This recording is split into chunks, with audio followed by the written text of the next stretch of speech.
I kind of want to make a video to let everybody know something that's been kind of difficult for me to tell just anybody. Um,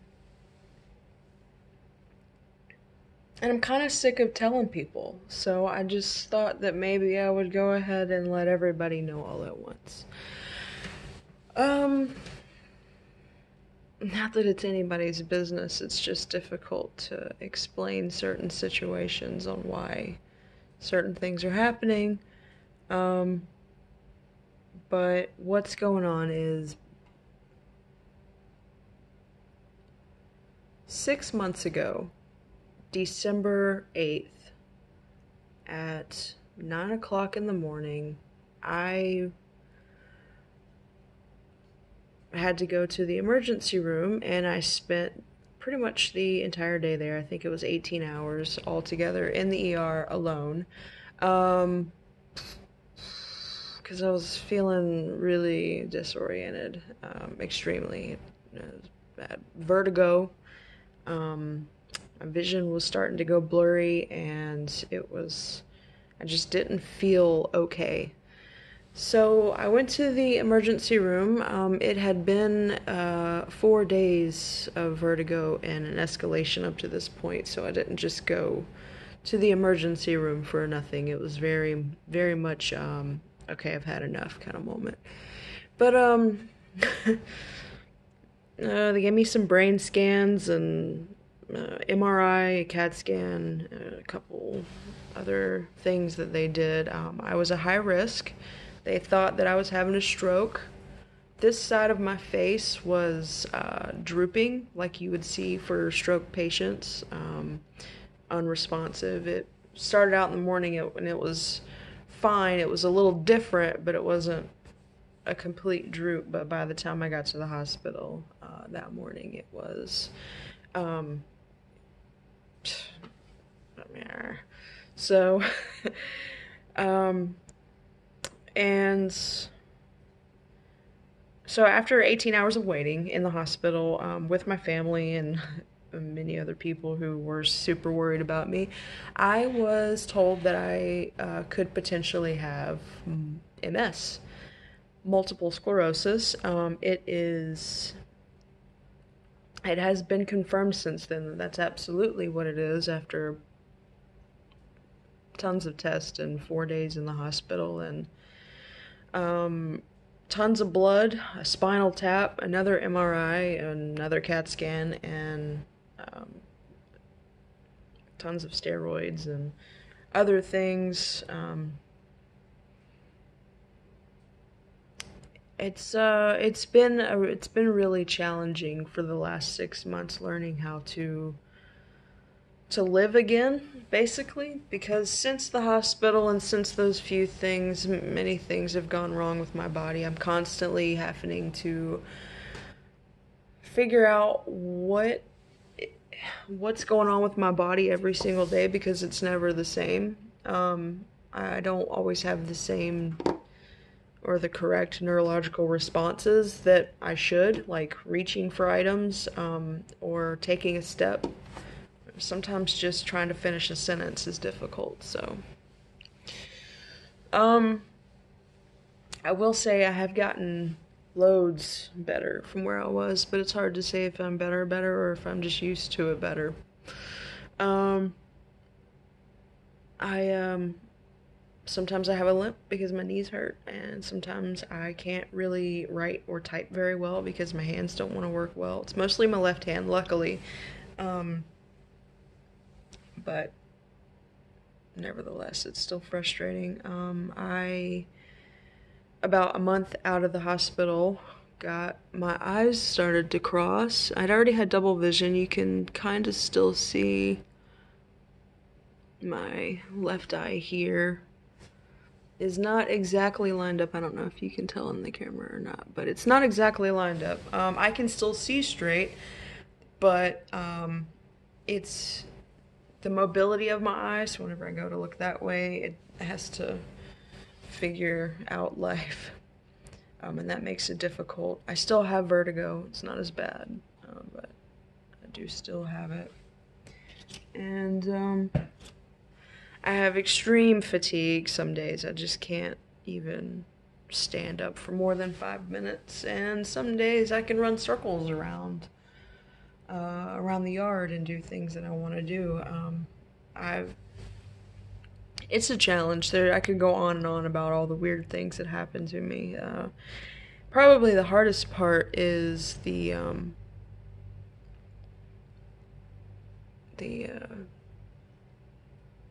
mental fog.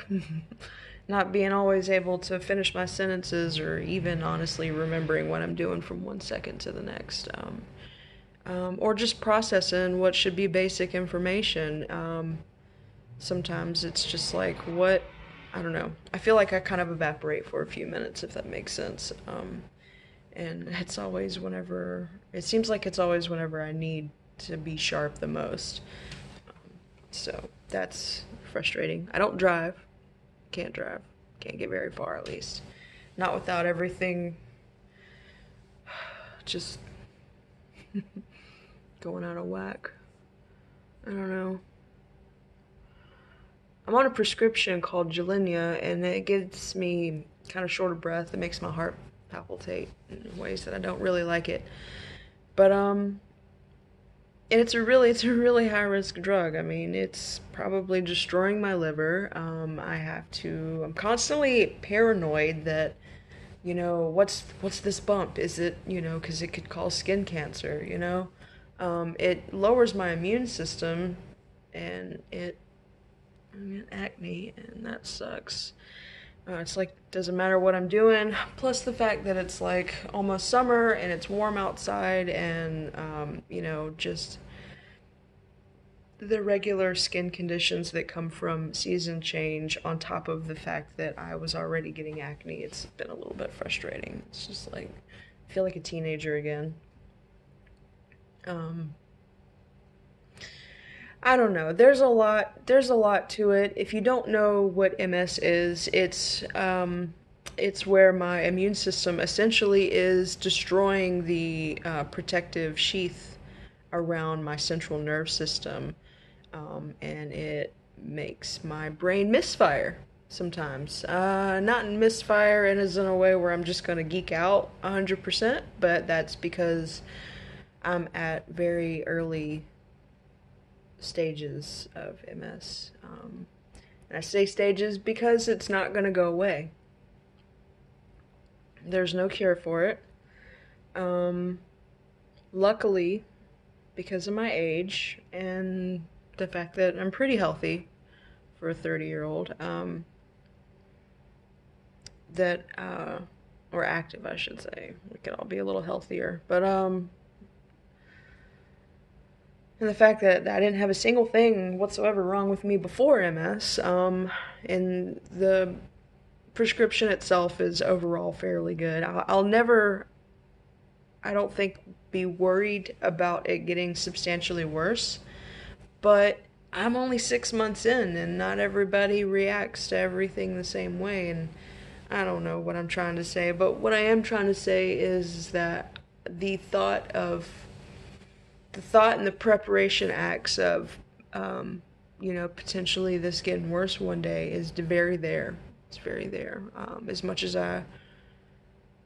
I've noticed that some people are trying to ignore that, it's in my face every day, so I can't ignore the fact that it could always get worse. But I am thankful that it's not. So, I don't know. There's a lot of things in my head all the time about this whole thing. It's 6 months. 6 months of learning how to live the rest of my life. And it's funny because 6 months ago, I really thought I was on top of the world with my life. So, there's that.